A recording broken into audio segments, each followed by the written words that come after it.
today we are with Golden Krishna. Hi Golden, how are you? Good, how are you? Fine, and thank you. You were here for a presentation about your book. What can you tell us about your book? I came to talk about The Best Interface is No Interface, which is a book I wrote about trying to create screenless experiences. So a lot of designers focus and on the screen, and a lot of us live on screens. And so I wrote this book about how we can think beyond the rectangle. Okay, and it's a big shift in the process of designing. What is your advice if you for a person who wants to go with this type of process? Well, obviously there's a lot of information in the book, but there's three core principles. The idea, embrace typical processes over screens is the first principle, probably the easiest thing to start going down, where you look at someone's experience with a product or service, and then try to find a way to cut out as many screens as you can to try to let someone go through an experience in the most natural way possible, either utilizing sensors or radios or other kinds of indicators to cut down the amount of screen time. And you work for Android, right? Yes, now? that's true. How do you apply this type of process in your work? I think we utilize a lot of great user research, a lot of good statistical information, understanding how people are using things today. And those insights can lead to all sorts of discoveries about how to rethink a particular product. Okay. And you wrote the book I think a year ago or 2 years ago? Yeah. How did it change your life?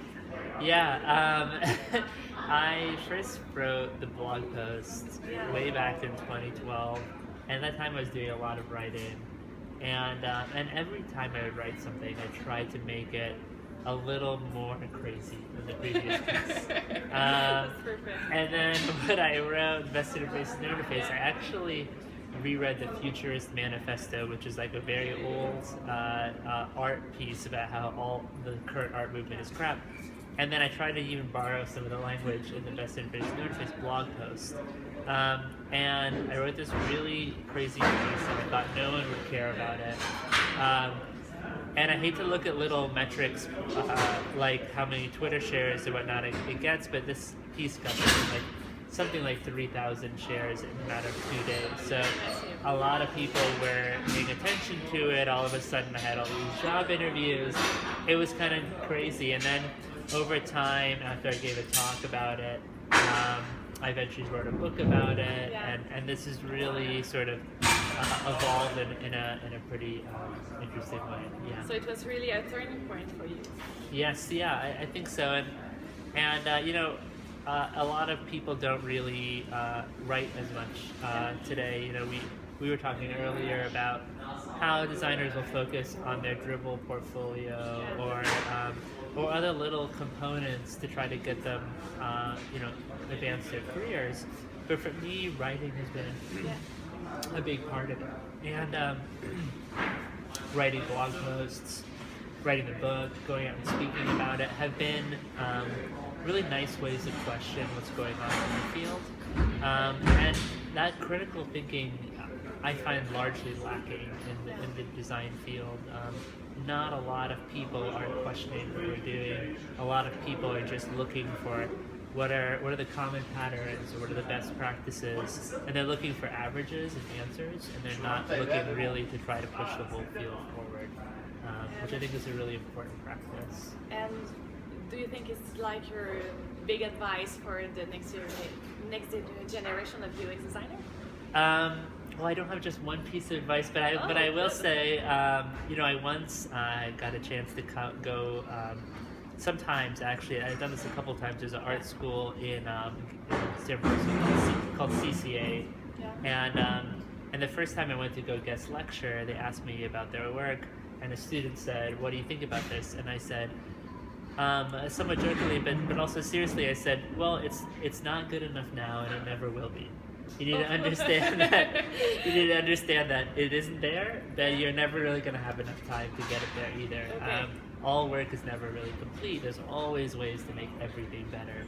And that was a little crazy to say at the start of the class, but I think this this earning, this desire, knowing that you can always make anything better. You can make anything massively better if you really spend the time to do it.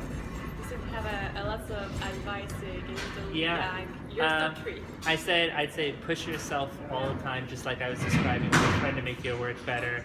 Try to find good mentors around you. The people around you are going to teach you a lot. If you are a smart person in an area where people aren't critically thinking, your brain is going to start melting.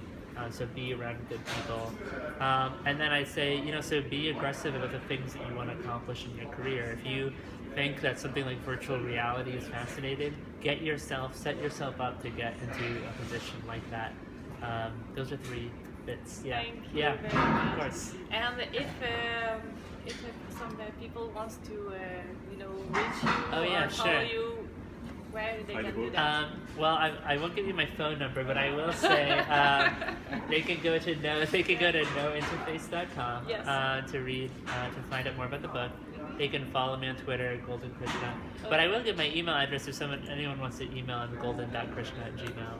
Oh, thank you. Yeah. That's so nice. Yes. Yes. Thank you. Awesome. Yes. Thank you. Great. Yes.